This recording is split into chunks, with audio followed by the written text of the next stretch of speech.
Yo, what's up guys, welcome back. Next match, Cross-Banlist Cup. So let's zoom in. We are at the last match here in Group B. Both these decks are still able to move on.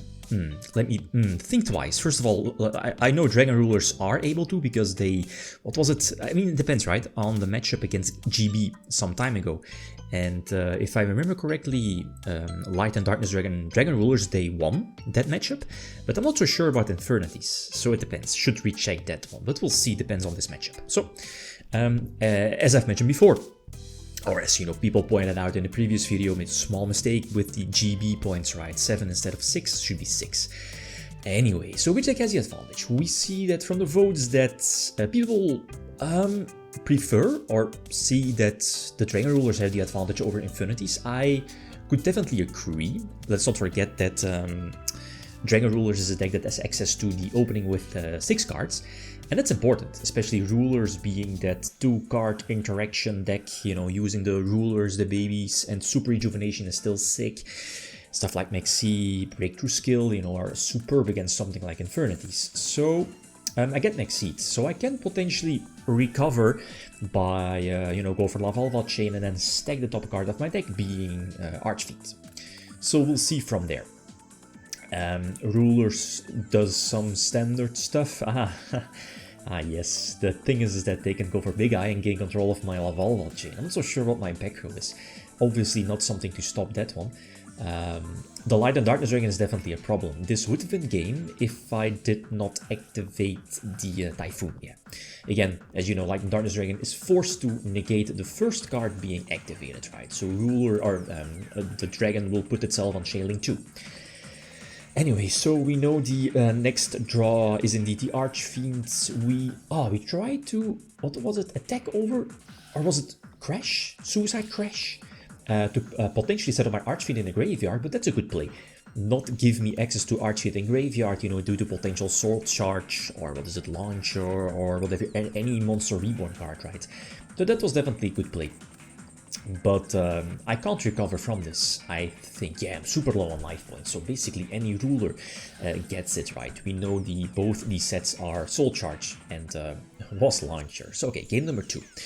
I again get Maxi. Yeah, Maxi is a card. Sure, I mean, it has been important. It was important back in 2013, mirror matches. You know, Triple Veil or Triple Maxi were the most important hand traps back then, or one of the most important hand traps. Droll was also there. Anyway, so bottom was the Draco Sack. But again, as I've mentioned multiple times before, the graveyard is basically this deck's second hand, right? And I'm looking at Dragon Rulers, that is. So another Draco Sack. Problem of Infernities is drawing too many monsters, and you know, you cannot empty your hand to potentially go through your Infernity combos. So I think the only player here is indeed the Street Patrol, but again, get an Exceed. If I would have been able to go for a game, this would not have been that big of a deal. I mean, this is fine though. You still give your opponent, what was it, 1 or 2 draws, empty their board, you know, with the 2 tokens and the Draco Sack for Arknights. That's cool. And their graveyard is not that big. Yeah, because of this. I was super low on life points. Why was that? Did I already use Soul Charge? No. Got battle damage? I think so. So that was a bummer, but again, the Maxi slowing the deck down. It is what it is. Okay, we still in this game number 3. Set 3 and go from there. We have Soul Drain, which was side deck by the way, so Soul Drain again, fantastic against something like Rulers, which should potentially stop them, even though they do indeed have a main deck answer for for Floodgates. But Solemn Warning says no. And let's see what we can do. Necromancer in graveyard, so we draw a Tin Goldfish. That's fantastic. So let's go for it. We again get Maxi. So let's see how this is played out. We get Failure too. And the Failure is fine, because now it kind of feels okay to just pass, I think. Yeah, sit on Soul Drain and, you know, 2 sets being potential disruptions for them. Double Typhoon definitely hurts. It gives, you know, Rulers the opportunity again to establish their board, special summon big beat sticks. And I'm not so sure, Oh, my loss is prison, right? Yeah, the missional prison, that's powerful. The problem, or the thing is, are they going to pop or attack? No, they are going to pop and attack with blasters. So okay, I'm still in this. I do have a couple of top decks, Necromancer, Archfiend, Soul Charge, or any level 4 would do it as well. So we are still in this. Go for Lavalva Chain, no Maxi this time. So send, what is it, Trick Archfiend to the graveyard, and then finally we're able to go for some Infernity combos. At least, oh yeah, we are, but I need some space. First of all, plus I need the Infernity monsters in the graveyard, so the battle phase coming in clutch. And now I should be able to pump out enough monsters to, I guess, lock up the game. A couple of interruptions like Infernity Break, Infernity Barrier and stuff like that. So go for Arknight, gain control. Yeah, the Draco set is important. Blaster is going to get bounced back. The graveyard is not that big, as in resources. The 7-star sword is a problem though. Again, giving them multiple resources plus 2 draws, which again could give them more duelers, or more names, that is. So let's see, they know the back row, right? So the first break, I guess, is forced out one set. That's not that big of a deal. They draw Soul Charge, you know, sacrificing the battle phase didn't really seem too optimal, I think. We search, I think the last card being the Barrier, and again, seem to be in super control. Lavalva Chain too, what does it send? Yeah, Street Patrol. I don't think that's so important in this game situation. So we break indeed one of the Dragon Rulers in graveyard, and that's only one beats the gap. We barriered and indeed breaked one of the attack position monsters, or the, you know, attack declaration of Tempest, and this finally should be more than enough, right? We draw the combo of Key Beetle and Infernity Emptiness.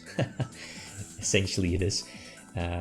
Emptiness, right? So finally, you know, Reborn, and this should be more than enough to get for game. So we are able to win one. 2 more to go, and you know, at least in case of Infernity. So let's see, let's skip this one eventually. Yeah, you know, Key Beetle targeting, you know, the Emptiness for the combo. Anyway, so game number 4, and this opening hand is decent. I mean, you have Warrior Surge, Armageddonite, that's not the best. Upstart Goblin for potential another draw. I think Goldfish would be fantastic, but Light and Darkness Dragon is going to hit the field with the Super Rejuvenation. So like back then that was so broken, like mind-blowingly strong. Like even now in today's format that would be so strong, but so sick as well. So the problem is, I think I lose either way. The play might have been to leave like the Light and Darkness Dragon on field, weakened, but they'll just tribute it away and then pump out enough Dragon Rulers to eventually attack for a game, no? So it's just a losing battle. I'm not going to win after this. Even if I'm able to go for a potential full Infernity combo, maybe deck them out if they decide to Maxi, right? But this is definitely not, or not going to be enough. On top of that, there's Double Typhoon. But both are bluff? Yeah, okay, one warning. But this is, again, this should be game, no? They should be able to pump out enough beat sticks. What is it, the Light and Darkness Dragon back to the hand, or was Eclipse already used? I think, yeah, Eclipse was already used, and all rulers on field to potentially, you know, attack for games. So I think this is a well-deserved victory in case of rulers or 4 rulers, and again, my mistake previously, but this means that rulers is taking up the 2nd place here in this group, moving on to the top 16 playoffs next to Metal Foes, Magia Spectre. So next matchup, intriguing. We have, you know, next group, as we've seeing here, all of these decks are still in, right? We have Monarchs versus Sword Soul, so feel free to leave your predictions. Okay, guys, that's it. Thanks for watching. Feel free to leave a comment or like if you enjoyed the video. Thank you, signing out. Peace.